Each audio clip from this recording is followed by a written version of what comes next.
Al Jazeera's Zeina Khodr is in the Iranian capital, Tehran, for us. Zeina, thanks for being with us. What more can you tell us about who is actually running in these elections?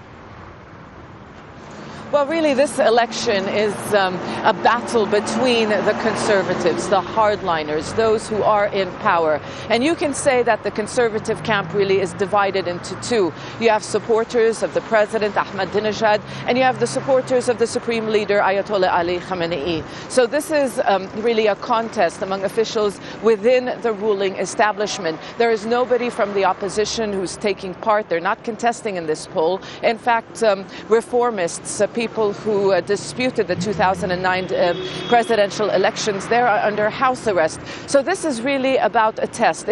Some people will tell you this is more of a referendum really than an election, because what they want to see, at least the ruling establishment, the leadership, they want to see a high voter turnout, because for them that would be a sign to the world that this country is united, and a referendum that the people do back this leadership.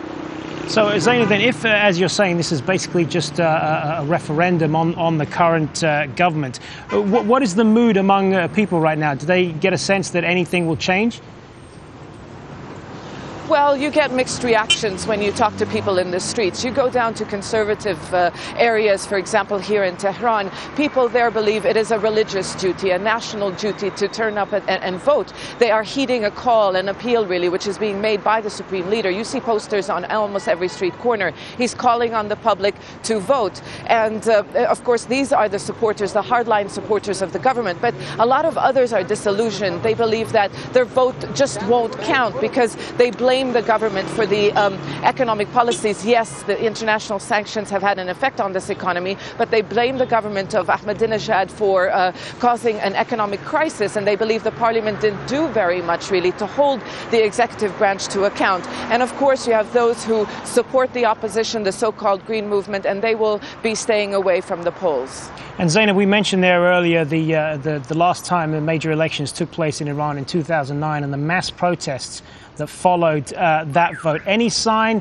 that the same could happen this time around? No, there is no sign that we're going to see any protests. This is not what is going to be expected. What we are going to see is the very fact that those who oppose the current leadership, they will just stay away from the polling stations. A lot of criticism by some human rights groups that the government here really silenced the opposition and placed a lot of activists really in prison. So no, there is no sign that protests will take place for now. Zeina Khodr live for us in Tehran. Many thanks.